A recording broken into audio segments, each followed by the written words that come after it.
Hola hermanos. Bueno, estamos en este tiempo para compartir la palabra del Señor.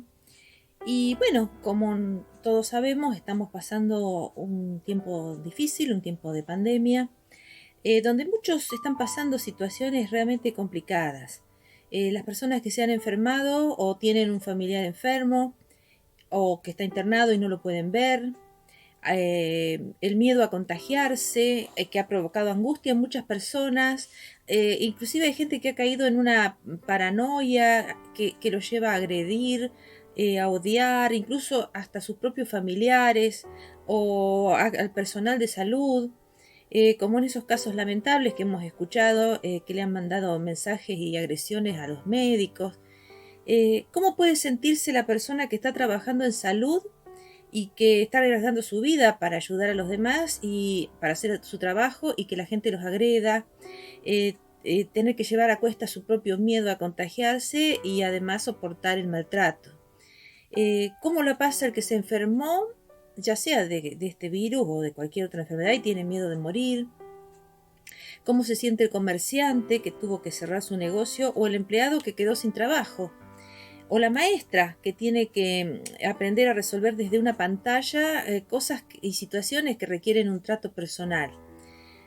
Bueno, son muchas situaciones, como predicaba el pastor el domingo, estamos bajo presión. Y en la Biblia hay muchos personajes que sufrieron bajo presión.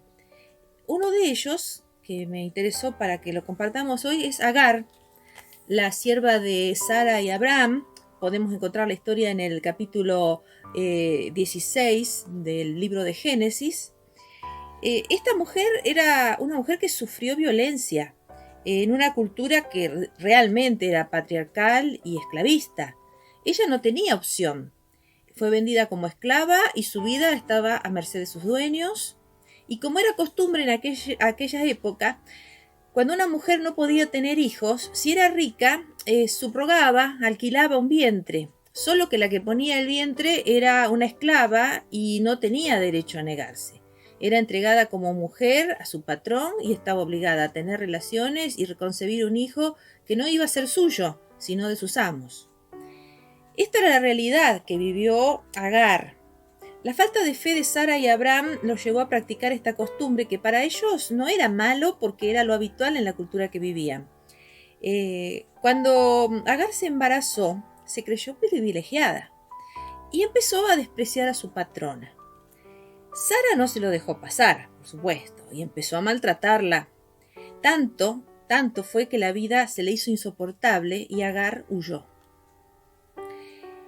Bueno, muchas de nuestras acciones en la vida traen consecuencias. A veces actuamos mal porque nos consideramos víctimas. Tengo un trabajo mal pago y bueno, entonces lo hago de mala gana, me peleo con mi jefe y yo reacciono peor. O en mi casa me va mal porque me falta plata, porque gasté más. Y como estoy nerviosa, me peleo con mi marido, con mis hijos. La cuarentena no me deja hacer mis actividades, no puedo salir, no puedo trabajar, estoy cansada, estoy nerviosa y me desahogo con los demás. O quizá nada de eso, quizás soy como Job, hago todo bien, amo al Señor, estoy haciendo las cosas correctas y me caen problemas de afuera, cosas que yo no había esperado, o simplemente noto que me estoy deprimiendo y estoy cayendo en una sequedad espiritual. Estas son algunas de las muchas posibles situaciones que podemos estar viviendo y que le está pasando también o le puede estar pasando a gente cercana a nosotros. Agar se la mandó, o porque debería haber respetado a su jefa. Pero reconozcamos que Sara era brava y la pobre Agar no tenía la culpa de ser esclava. ¿Tenía motivos para quejarse? Y sí, ciertamente, pero la solución que buscó lo hubiera llevado a la muerte, porque huyó al desierto. Cuando en la vida las circunstancias nos son adversas y nos sentimos muy mal, podemos terminar en un desierto espiritual. Nos enfocamos tanto en nuestras circunstancias, en lo que tenemos a la vista, que nos olvidamos que hay un ejército espiritual acompañándonos en nuestra lucha. Un caso también en el Antiguo Testamento, Giesi, que era el sirviente del profeta Eliseo, y había un ejército que había sitiado la ciudad donde ellos vivían.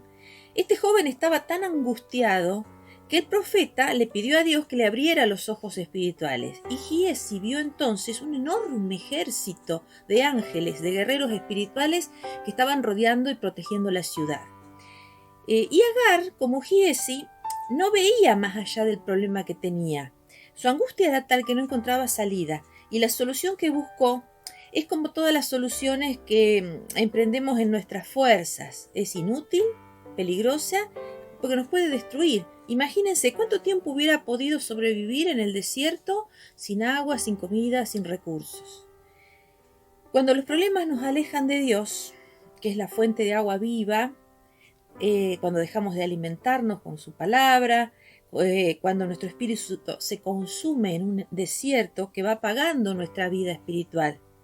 Entonces perdemos la fe, nos deprimimos, nos desesperamos, la angustia nos vela los ojos como la arena del viento del desierto. Pero, gracias Señor, porque Él nos ve. Bendita la mirada del Padre, que no se olvida de nosotros. El Señor nos observa, aunque nosotros no lo vemos, nos observa, conoce nuestros pensamientos, como dice el Salmo 139. Dice así en la primera parte: Oh Jehová, tú me has examinado y conocido. Tú has conocido mi sentarme y mi levantarme. Has entendido desde lejos mis pensamientos. Has escudriñado mi andar y mi reposo. Y todos mis caminos te son conocidos. Pues aún no está la palabra en mi lengua, y aquí, oh Jehová, tú la sabes toda. Detrás y delante me rodeaste, y sobre mí pusiste tu mano. Tal conocimiento es demasiado maravilloso para mí. Alto es, no lo puedo comprender. ¿A dónde me iré de tu espíritu? ¿Y a dónde huiré de tu presencia? Si subiera a los cielos, allí estás tú.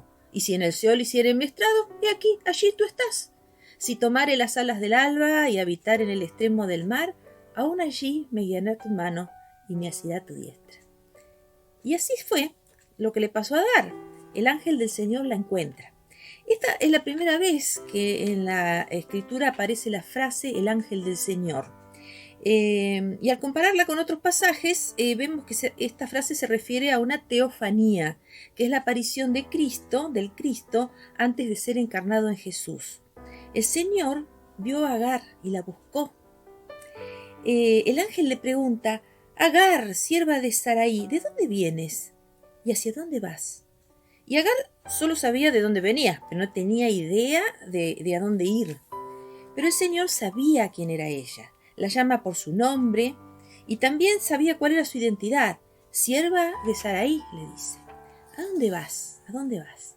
El Señor a nosotros nos hace la misma pregunta y nos hace reflexionar con la pregunta. Acordate de quién sos, de dónde venías, de dónde te sacó el Señor, de dónde partiste, y pensá cuál es tu lugar, a quién servís, cuál es tu propósito, cuál es el camino que tenés que seguir.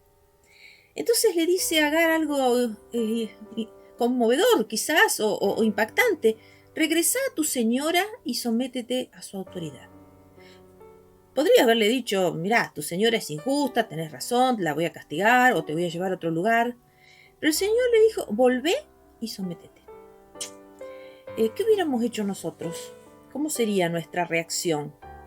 En realidad el Señor lo que le está diciendo es: deja de dar vueltas. Anda y encará la situación, deja de huir, asumí tu responsabilidad, enfrentá el problema, obedecé mi mandato y cumplí tu propósito. Y le está salvando la vida, aunque en ese momento a ella quizá no le gustó mucho la solución. El Señor no la envió con las manos vacías, porque el Señor nunca nos deja así, bueno, volvete y ya está. Él no nos deja con las manos vacías. Ella recibió una profecía sobre su futuro hijo, que se iba a llamar Ismael, que significa Dios oye, para que nunca se olvidara de que Dios la había escuchado.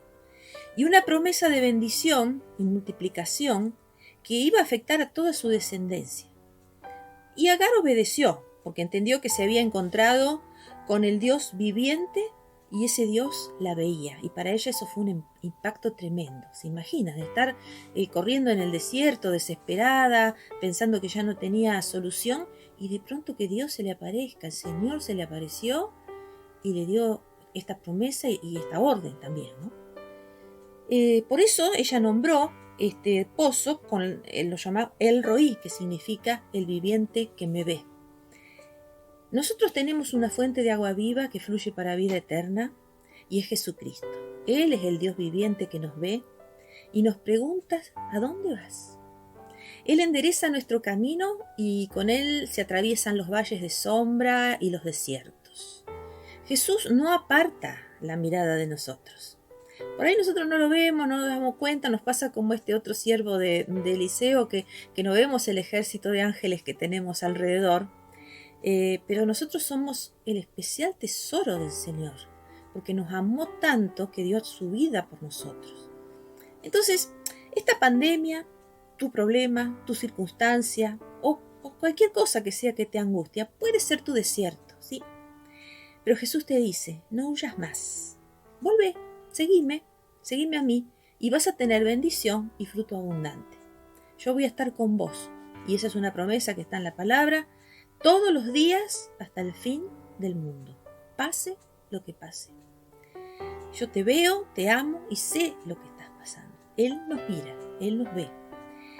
Como decía este salmo, no importa dónde vaya, aún allí me guiará su mano y me asirá su diestra. Y Él no nos va a dejar solos, no nos va a dejar caer. Entonces, hermanos, en este tiempo oremos y pongamos en las manos del Señor nuestros problemas, nuestras dificultades, nuestros miedos, nuestras angustias. Seamos sinceros con Él, seamos sinceros, porque Agar no negó lo que le pasaba. Cuando el Señor la confrontó, bueno, ella aceptó su situación. Y agradezcamos, impactémonos por esa mirada de amor que tiene Él, esa mirada de amor y compasión. Agradezcámosle al Señor que Él nos ve, que Él nos vigila, que Él nos cuida. Y también intercedamos por nuestros hermanos o nuestros familiares que están pasando dificultades, circunstancias difíciles, para que encuentren esa mirada de paz en nuestro bendito Señor. Que Él esté con nosotros y nos bendiga.